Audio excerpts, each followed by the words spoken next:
నా పేరు సోని, నా భర్త పేరు రేఖ్య, మాది గుడి తండా, మాడ్గుల్ మండలం, రంగారెడ్డి డిస్ట్రిక్ట్. ముందుగా అందరూ నమస్కారం. మీరు చూస్తున్నారు దేశం కోసం యూట్యూబ్ ఛానల్. అయితే ప్రస్తుతం మనం ఉన్న ప్లేస్ వచ్చేసి గుడితండా విలేజ్, మాడ్గుల్ మండలం, రంగారెడ్డి జిల్లా. అయితే ఇక్కడికి మనం రావడానికి గల కారణం ఏంటంటే, మరి సోని గారు, మరి రేఖ్య నాయక్ గారు వచ్చేసి దాదాపు ఒక 30 సంవత్సరాల నుంచి పాడి పరిశ్రమలో ఉన్నారు. అయితే గతంలో వీళ్ళకి వచ్చేసి గేదెలు ఉంటుండే, అంటే బర్రెలు ఇవన్నీ కూడా ఏం చేసేవాళ్ళంటే బయట తిప్పి మేపేవాళ్ళు. అలా గేదెలు తీసేసిన తర్వాత మళ్ళీ ఆవుల వైపు రావడం జరిగింది. అయితే గేదెల వైపు ఆవుల వైపు రావడం జరిగింది.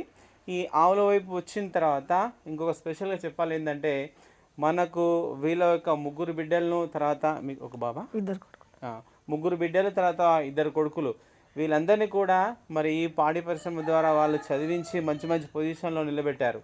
అది మనం ఈరోజు ఖచ్చితంగా మాట్లాడుకోవాల్సిన విషయం. ఓకే, ఒక మన విజయం వెనక మన తల్లిదండ్రుల యొక్క పాత్ర అనేది ఎంతగా ఉంటుందో మరి వీళ్ళని చూస్తే నాకైతే అర్థమైంది. ఏంటంటే మనం వీళ్ళ ద్వారా పూర్తి వివరాలు అడిగి తెలుసుకునే ప్రయత్నం చేద్దాం. ఓకే, నమస్తే మేడం. నమస్తే సార్. నమస్తే సార్. ఓకే, అంటే మీరు ఈ యొక్క ఆవుల పోషణలో ఎన్ని సంవత్సరాలు ఉన్నారు? 30 సంవత్సరాల నుంచి చేస్తున్నాం సార్. 30 సంవత్సరాల నుంచి ఫస్ట్ ఒక్క బర్రె కొనుక్కున్నాం సార్, బర్రెపడ్డ. అక్కడ నుంచి ఓ 10 బర్రెలు చేసుకున్నాం సార్. చేసుకున్న తర్వాత మళ్ళీ ఆ బర్రెలు అయిపోయినాక మళ్ళీ ఆవులు. అంటే మీరు ఒక్క బర్రెని తీసుకొచ్చారు ఫస్ట్? అవును సార్. అంటే ఈ మనం మామూలుగా ఒక్క బర్రెని మీరు ఎక్కడ తీసుకున్నారు? ఎక్కడంటే ఊర్లోనే తీసుకున్నాం సార్. మా ఊర్లోనే తీసుకున్నాం సార్. సాధనం దాని ద్వారా 10 బర్రెలు లీటర్ పాలతోటి వ్యవహారం చేసినాం. ఓకే, ఒక్క బర్రెని తీసుకొని 1 లీటర్తో స్టార్ట్ చేసారు. ఓకే, మరి అప్పుడు 1 లీటర్ను మీరు ఎక్కడ తీసుకుపోయి అమ్మేవాళ్ళు? అప్పారెడ్డిపల్లిలో షెడ్డు పాల షెడ్డు పోసి మా బాబు నాగిలకు పోయేది సార్ స్కూల్కి. మీ బాబు చదువుకుంటుంటే ఆయనతో పంపించి నాగిల చదివి మళ్ళీ వచ్చేసారు మా బాబు పెద్దోడు. మీరు అక్కడ పాలు పోసి ఆయన అటు పోయి మళ్ళీ సరే. మీరు అలా ఒక గేదెతోని ఎన్ని గేదెలను మీరు డెవలప్ చేసారు? మళ్ళీ 10 గేదెలు చేసినాం సార్. 10 గేదెలు చేసి పిల్లలు ఆ పాల మీద, ఆ గేదెల మీదనే చదివించినాం సార్. పాల మీద. ఓకే, మీకు ఎంతమంది? 3 బిడ్డలు, 2 కొడుకులు సార్. ఓకే, వీళ్ళను మీరు ఏ పొజిషన్ తీసుకోలేరు సార్? వాళ్ళకు చదివించి మా పెద్ద కొడుకు, కోడలు, బిడ్డలు అందరు జాబ్ ఉన్నారు సార్. దేవుని దేవాలన్న జాబ్ ఉన్నారు సార్. ఓకే, అందరికి గవర్నమెంట్ జాబ్లలో ఉన్నారు సార్. ఓకే, అంటే ఇప్పుడు మీ కొడుకులు కావచ్చు, మీ కోడళ్ళు కావచ్చు, బిడ్డలు కూడా, అల్లుడు కూడా సార్. అల్లుడు బిడ్డలు అందరు కూడా సార్. ఓకే సార్, మీరే అట్లా కష్టపడి వాళ్ళని చదివించడం అంటే మామూలు విషయం కాదు. మరి ఆ రోజులలో మీకు ఉన్న గేదెలు ఒక దాంతో మీరు ఎన్ని డెవలప్ చేసారు? 10 చేసారు. ఓకే, ఆ 10 ఎట్లా మేపుకునే వాళ్ళు? అంటే మీకు ఇట్లా షెడ్ వేసుకుని ఉండేనా, లేకపోతే ఎట్లా చేస్తున్నారు? అప్పుడు షెడ్ లేదు సార్, ఖాళీ అట్లా కమ్మల గుడిసెల మీ కిందనే చేసేది సార్. షెడ్ తర్వాత గవర్నమెంట్ ఇచ్చింది సార్ షెడ్. షెడ్ ఇచ్చింది. అంటే అది మామూలుగా ఒక పాకాలో, అంటే గుడిసెలోనే సార్. గుడిసెలోనే ఉండేది సార్. గుడిసెల నుంచి సార్ చెప్పు సార్. అంటే మీరు అలా గేదెలు చేసిన తర్వాత మళ్ళీ వాటిని ఎందుకు తీసేయాల్సి వచ్చింది? ఒకవేళ ఎట్లా చేసారు వాటిని? అది రోజు మేపనికి పోవాలి సార్. దానికి ఎక్కడన్నా పోవాలంటే తీరదు, కట్టేసి పోవాలంటే ఉండవు అవి. అవును, దానికోసం ఆ గేదెలు తీసేసి. అవి తక్కువ పాలు ఇస్తాయి సార్. గేదెలు ఎక్కువ రేటు ఉంటుంది, ఆవులు ఎక్కువ పాలు ఇస్తాయి కానీ తక్కువ రేటు ఉంటుంది, అందుకనే తీసేసినాం సార్. ఓకే, అంటే గేదెలను బయటికి వెళ్ళి తిప్పడం అనేది ఇబ్బంది మనకి. అట్లా నుంచి ఇట్లా మన గేదెల వైపు, ఆవుల వైపు వచ్చారు. సరే, మీరు ఆవులు తీసుకోవాలనుకున్నప్పుడు ఎలాంటివి తీసుకున్నారు? జెర్సీ ఆవులు తీసుకున్నాం సార్. మొత్తం జెర్సీ తీసుకున్నాం సార్. ఓకే, వీటిని ఎక్కడ తెచ్చుకున్నారు? అంటే ఇక్కడ మాల్ నుంచి తెచ్చుకున్నాం సార్. మాల్ కొన్ని గవర్నమెంట్ కూడా సహకరించింది సార్. గవర్నమెంట్ లోన్ ఇచ్చింది, అప్పుడు కూడా తీసుకున్నాం సార్. గవర్నమెంట్ కూడా సహకరించింది. అంటే మీకు లోన్ వస్తూ ఉంటే లోన్ కూడా గవర్నమెంట్ కు మంచిగా బ్యాంకు కట్టేసినాం సార్. ఓకే, సరే, మీరు అప్పుడు తీసుకున్నప్పుడు ఈ ఆవులు మళ్ళీ ఎన్ని తీసుకున్నారు? తీసుకున్నప్పుడు 2 తీసుకున్నాం సార్. 2 ఆవులు. 2 తీసుకున్నాం సార్. 3 తీసుకున్నాం సార్. 5 ఆవులు తీసుకున్నాం. మీరు అట్లా ఆవులను ఎన్ని డెవలప్ చేసారు? ఆవులు చాలా చేసినాం సార్. కొంచెం మేము మాకు చేత కాక కొంచెం తగ్గించినాం. 10-15 ఆవులు మెయింటెనెన్స్ చేసినాం సార్. ఓకే, ఏంటంటే ఇప్పుడు మీరు ఒక విషయం ఏంటంటే, మీ పిల్లలందరినీ మామూలుగా ఇట్లా ఆవుల మీద కానీ గేదెల మీద కానీ మీరు చదివించారని చెప్పారు. అవును సార్. అంటే మీరు వ్యవసాయం చేసినాం సార్, ప్లస్ ఈ దీని మీద కూడా చదివించినాం సార్. ఓకే, రెండు తీర్ల కష్టపడ్డాం సార్. అవును. సరే, ఇక ఏంటంటే మనకు ముఖ్యంగా మీకు చాలా అనుభవం ఉంది, ఒక 30 సంవత్సరాల అనుభవం ఉంది. ఈ షెడ్లు కూడా మీకు మామూలుగా గవర్నమెంట్ ఆర్థిక సాయంతో మీరు నిర్మించుకున్నారు. అవును సార్, గవర్నమెంట్ సాయం. సరే, అయితే ఇవి ఎంత ఉంటాయి మీకు ఇట్లా ఈ షెడ్ ఎంత విస్తీర్ణం ఉంటుంది? అంత తెలియదు సార్ దానికి. సరే సరే, ఓకే, దానికి ఎంత ఖర్చు అయింది మీకు ఏమైనా ఐడియా ఉందా? సార్ 2 లక్షలు 2 లక్షలు ఖర్చు అయింది. గవర్నమెంట్ 50,000 ఇచ్చింది సార్. అంటే మీరు 1,50,000 మీరే పెట్టుకున్నారు, తర్వాత గవర్నమెంట్ ఇచ్చింది సార్. ఓకే, అయితే దీంట్లో ఎన్ని పశువులు ఉండొచ్చు మనకు? దీంట్లో చేయాలంటే 10 పశువులు. ఇక్కడ 10, ఇక్కడ 5, ఇట్లా 15 మెయింటెనెన్స్ చేయవచ్చు సార్. 15 వరకు మెయింటైన్ చేయవచ్చు సార్. సరే, అయితే ప్రస్తుతానికి మీ దగ్గర ఎన్ని ఉన్నాయి, అంటే దూడలు కానీ ఆవులు కానీ కలుపుకుంటే? అన్ని 10 ఉన్నాయి సార్. ఇప్పుడు 10 ఉన్నాయి సార్ ప్రస్తుతానికి, ప్రెసెంట్ గా. సరే, ఈ 10లో మీకు పాలిచ్చేటివి ఎన్ని ఉన్నాయి? పాలు 4 ఇస్తున్నాయి సార్, 4 ఏమో సుడితోటి ఉన్నాయి సార్. సరే, ఇప్పుడు వీటిని మెయింటైన్ చేయాలంటే మనకు మేత అనేది ఉండాలి. అయితే మీరు పచ్చి మేత మీకు ఉందా? పచ్చి మేత ఉంది సార్, సాప్ కటర్ మిషన్ ఉంది సార్, ఉన్నాయి సార్. ఈ పచ్చి మేత మీకు ఎంత ఉంటుంది, అంటే ఎంత భూమిలో ఉంటుంది మీకు? ఉంటుంది ఎకరంలో, అర్ధ ఎకరంలో ఉంటుంది. ఒక 20 కుంటాలలో ఉంటుంది. 20 కుంటాలు ఉంటాయి సార్. ఏం మేత మీకు? చొప్ప సార్, అది పచ్చి గడ్డి, పచ్చి సూపర్ నేపియర్ అని. ఈ సూపర్ నేపియర్ మీరు ఎన్ని సంవత్సరాలు అయితే తీసుకొని? ఇది సార్ దగ్గర 8-9 సంవత్సరాలు, 10 ఏళ్ళు అవుతుంది సార్. అప్పుడు సంటి మెయింటైన్ చేస్తున్నాం, వరి గడ్డి కొంచెం పొలం చేసుకుంటాం. ఓకే, వడ్లు కూడా పండిస్తాం. ఇప్పుడు పచ్చి మేతతో పాటు మీకు వరి గడ్డి కూడా మీ పొలంలో పండుతుంది, కొనుక్కుంటాం. ఒకవేళ సరిపోతే బయట నుంచి కొనుక్కుంటాం. సరే, ఈ పచ్చి మేత మీకు ప్రస్తుతం ఉన్న మీ ఆవులకు సరిపోతుందా? చాలదు మళ్ళీ ఎట్లా అడ్జస్ట్ చేసుకుంటారు? ఇది ఓ పూట పెడతాం సార్, ఇంకోటి పూట పచ్చిగడ్డి ఒక పూట వేస్తారు. సరే, మీకు దీంతో పాటు మళ్ళీ మీకు చాప్ కటర్ కూడా ఉన్నట్టుంది. ఈ చాప్ కటర్ మళ్ళీ ఎప్పుడు తీసుకున్నారు మీరు? అది గవర్నమెంట్ కొంచెం సబ్సిడీలో ఇచ్చింది సార్. సబ్సిడీ ఉన్నప్పుడు వచ్చింది, 24,000 అయితే 12,000 కట్టినా.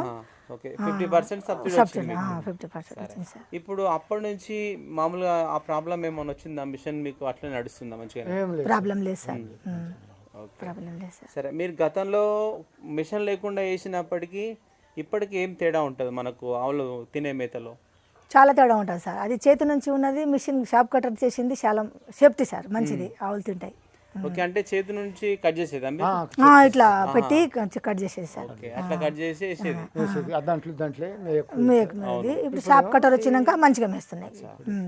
సరే, ఇక్కడ మనకు ఈ మేతతో పాటు మీరు ఇచ్చే దానాలు ఏముంటాయి, అంటే మీ ఆవులకు ఎన్ని రకాల దానాలు ఇస్తుంటారు మీరు? అవునా సార్, పత్తి చెక్క సార్, ఒకరే మాట్లాడదాం. పత్తి చెక్క, మక్క పిండి ప్లస్ కంది ఉంది సార్. ఈ 3 రకాలు ఇస్తాం సార్ మేము.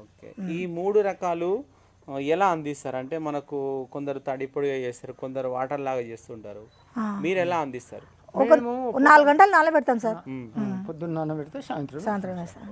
ఎట్లా ఉంటుంది అది, అంటే మనకు కుర్తిలాగా చేస్తారా? కొంచెం గట్టిగానే చేయాలి సార్, గుర్తులాగా నానినాక అది బాగుంటుంది సార్. అవును, కొంచెం గట్టిగా ఇస్తే మనకి ఏంటి ఆవులకు బలం? బలం సార్, అది కుర్తిలో పోస్తే నీళ్ళు తాగినట్టు అయితే.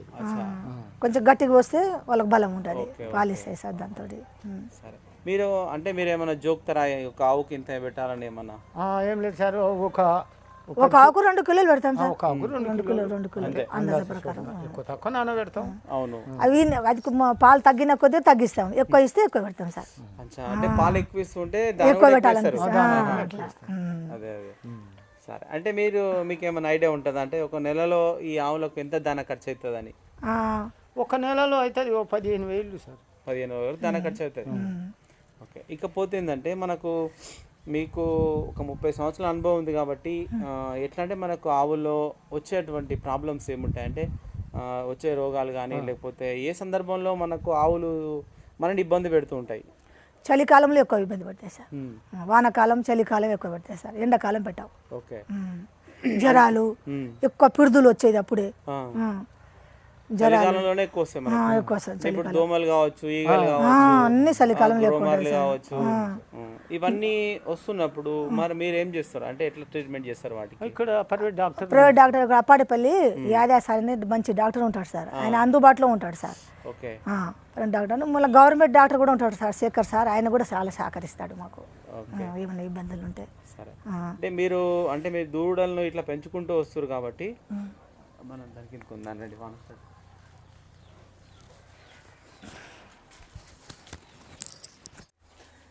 అయితే ఇప్పుడు మామూలుగా ప్రాబ్లమ్స్ వస్తే డాక్టర్ యాదవ్ గారితో చూపించుకుంటాం సార్. ఇకపోతే ఏంటంటే మీకు అంటే చాలా రోజులు అంది మీరు ఇట్లా దూడలను పెంచుకుంటూ వస్తున్నారు కదా, మనం ఒక గేదెల లేకపోతే ఆవుల దూడలు మనం మంచిగా కాపాడుకోవాలంటే వాటిని ఏం చేయాలి? మనం ఎన్ని రోజుల వరకు పాలు ఇవ్వాల్సి ఉంటుంది? ఇట్లా వాళ్ళకు 3 నెలల వరకు పాలు బాగా ఇవ్వాలి సార్. ఆడదుడ వేసుకుంటాం, మగ దూడ అమ్మేస్తాం సార్. ఓకే, ఆడదుల్లో మాత్రం ఉంచుకుంటాం సార్. మళ్ళీ అంటే మీరు ఒక 3 నెలల వరకు మనం పాలు ఉంటుంది, ఒక లీటర్ పాలు వదిలిపెట్టాలి సార్, అప్పుడు దూడ బాగా అవుతుంది సార్. ఓకే, పొద్దున సాయంత్రము ఒక లీటర్ వదిలేసేయాలి సార్. ఓకే, సరే. ఇకపోతే ఏంటంటే మనకు అంటే మీరు వీటి యొక్క సేవ చేయడం అంటే వీటి యొక్క పోషణ చేయడం అనేది మీరు ఒక రోజు మీ పని ఎట్లా స్టార్ట్ అవుతుంది? ఎప్పుడు లేస్తారు? ఎన్నిటికి వర్క్ చేసుకుంటూ ఉంటారు? 5ంటికి లేస్తాం సార్. 5కి లేచి 6-7 లోపల మన పాలు పిడకాయలు తీయడం, మందిగా ఆవులో కడగడం, 8 వరకు కంప్లీట్ సార్. 8 నుంచి వంట చేసుకొని మళ్ళీ నేను అంగన్వాడీ అయిపోతా, నేను పసలు వెళ్ళిపోతాడు. అంటే ఇప్పుడు ఏమైనా తిప్పుతురా వీటిని? ఇట్లనే ఉంటున్నాయి? తిప్పుతాం సార్, మేపకుంటే మంచిగా ఉండదు సార్. బీడిదారులో మేపుతాం సార్. ఇప్పుడు మాత్రం పచ్చిగడ్డి బీడిదారులో మేపుతాం సార్. సాయంత్రం ఒక పూట మాత్రం పచ్చిగడ్డి. పచ్చిగడ్డి ఉంది కాబట్టి ఇప్పుడు దాన్ని మేపుతురు బయట. ఎండాకాలం మళ్ళీ తర్వాత మళ్ళీ సాయంత్రం మీ పని ఎట్లా స్టార్ట్ అవుతుంది? ఎప్పుడు స్టార్ట్ చేస్తారు మీరు? మళ్ళీ 5ంటికి పెట్టేస్తాం సార్. 5కి చేసి 6 లోపల పాలు విండేసి 7 లోపల పాలు వచ్చి వేసుకొని పోతాడు. సరే, ఇప్పుడు మీరు ఇన్ని సంవత్సరాలుగా ఇంత ఓపికగా మీరు ఈ యొక్క డైరీ ఫామ్లో ఈ యొక్క పాడి పరిశ్రమలో ఉన్నారు అంటే మీకు దీన్ని ఎట్లా అనిపిస్తుంది? మీకు దీనిలో పని చేయడం అనేది మీకు ఇంకా ఉత్సాహం ఉంటుందా? మీకు ఇంట్రెస్ట్ ఎట్లా అనిపిస్తుంది? మీకు చేయాలనిపిస్తుంది సార్. ఈ వయసు వచ్చినా కానీ చేయాలి, మనం చేయాలి, సాధ్యమైనంత చేయాలి అని అనిపిస్తుంది సార్ మాకు. ఎందుకంటే ఇప్పుడు కొత్తగా స్టార్ట్ చేసే వాళ్ళు కొందరు పెడుతున్నారు, కొన్ని సంవత్సరాలు కాగానే తీసేస్తున్నారు, ఇట్లా ఏదో చేస్తున్నారు. దీంట్లో ఆయాసం ఉంటుంది, ఆమ్దాని కూడా ఉంటుంది సార్. ఆయాసం చాలా ఉంటుంది, చేసే పని చేస్తూ ఉంటే బాగుంటుంది సార్. అట్లా అంటే మీరు మీ భార్య భర్తలు ఇద్దరు ఎట్లా అంటే ఎప్పటి నుంచో కష్టపడుతున్నాం సార్. మీకు ఎలా ఉంది? మీకు ఈ పాడి పరిశ్రమ అనేది మీకు సంతృప్తిని ఇచ్చిందా? ఇచ్చింది సార్, ఇచ్చింది సార్, సంతృప్తిని ఇచ్చింది. మా కొడుకులు వాళ్ళు కూడా కష్టపడతారు సార్, చాలా కష్టపడతారు. ఇక్కడ వచ్చిన అంత చదువుకున్న వాళ్ళు ఉన్నా కానీ వచ్చి మళ్ళీ ఆవుల పసలను చూస్తారు సార్. వాళ్ళు చూస్తారు వాళ్ళ శ్రమ మా శ్రమ పట్టి ఆ దేవుడు మాకు మంచిగా మేలు చేసిండు సార్. వాళ్ళు జాబ్ ఇచ్చిండు సార్ వాళ్ళకు. మేము కష్టపడతాం సార్, అట్లేం కాదు. కొడుకులు అంతా కొంచెం చాలా మంచోళ్ళు, ఎందుకంటే అన్నీ అర్థం చేసుకుంటారు సార్. వాళ్ళ గుణం బట్టి దేవుడు అట్లా చూసిండు. ఒకటి ఏంటంటే ఇప్పుడు మీకు పొద్దున సాయంత్రం కలుపుకుంటే ఎన్ని పాలు అవుతాయి సార్? అక్కడ ఫస్ట్ విన్నప్పుడు బాగానే ఉంటుంది సార్, 30 పోసేది సార్. 30 నుంచి 20 వచ్చింది సార్. ఇప్పుడు 15 లీటర్ వస్తున్నాం సార్ ఒక్క పూటకు 30 లీటర్ పోతుంది సార్. సరే, మీరు ఎక్కడైనా వెళ్తారా లేకపోతే వాళ్ళే ఇక్కడికి వస్తారా? ఇక్కడ నాగేల నుంచి డైరీ ఉంది సార్, డైరీ తీసుకెళ్తారు. మన ఇంటి ముంగల్ని వచ్చి మిషన్ ఇక్కడనే పెడతారు, అక్కడే తీసుకుపోతారు. మీకు ఎంత కట్టిస్తారు ఇప్పుడు ప్రస్తుతానికి రేట్? ఇప్పుడు అంతకుముందు 20, 10, 30 అట్లా, ఇప్పుడు 38 కడుతుంది సార్. 240 లీటర్. ఓకే, ఇప్పుడు అయితే 240 అంటే 38 రూపాయలు. అంటే మనకు ప్యాడ్ ఎస్ఎన్ఎఫ్ అట్లా ఏమన్నా ప్యాడ్ పట్టి వేస్తాడు సార్. ప్యాడు ఎల్లారి పట్టి వేస్తాడు. ఓకే, ఇప్పుడు మీరు అంటే మనకు పాలిచ్చే ఆవులకు ఇప్పుడు ఏంటంటే కాల్షియం డౌన్ కావడం కానీ మినరల్ మిక్చర్ కానీ పెడతాం సార్. పెడతాం సార్, పెడతాం. ఏ దగ్గర అన్నప్పుడు జర బలంగా లాంటివి అవి కూడా వాడతాం, ఆ కాల్షియం అవన్నీ వాడతాం. మరి తన సోని గారు మరియు రెక్కే నాయక్ గారి గురించి మనం చెప్పుకోవాలంటే ఏంటంటే వీళ్ళు వచ్చేసి మనకు దాదాపు ఒక 30 సంవత్సరాల నుంచి పాడి పరిశ్రమలో ఉన్నారు. మన ఇంతకుముందు చెప్పినట్టుగా వీళ్ళ పిల్లలందరినీ కూడా మంచి చదువులు చదివించి ఈరోజు మంచి పొజిషన్లో నిలబెట్టారంటే వీరు ఈ యొక్క డైరీ రంగం మీద కష్టపడి వాళ్ళని ఆ విధంగా చేయగలిగారు.